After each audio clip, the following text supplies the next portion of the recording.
Hello friends, welcome to my YouTube channel. So today in this video I am going to show you how to connect the USB flash drive to this device. So this is the flash drive. Now I am going to connect. So you can see the port of this flash drive. You can see. So this port we are not able to connect this phone.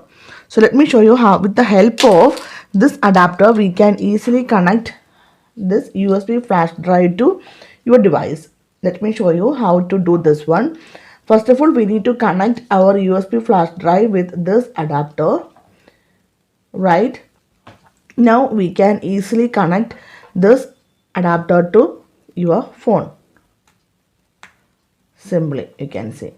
Now, if you want to access this USB flash drive, just go to the files, tap on browse on the bottom right corner.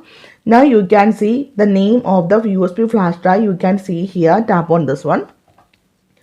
Some folders are there. Now you can see the USB flash drive is connected to this device. So after this one, you can easily transfer the files or photos, videos, anything from this flash drive to your device, and also from your device to the flash drive. So simply in this way we can connect the USB flash drive to your device like this way. So hope you guys enjoy this video. Thank you for watching. Thank you. Bye bye.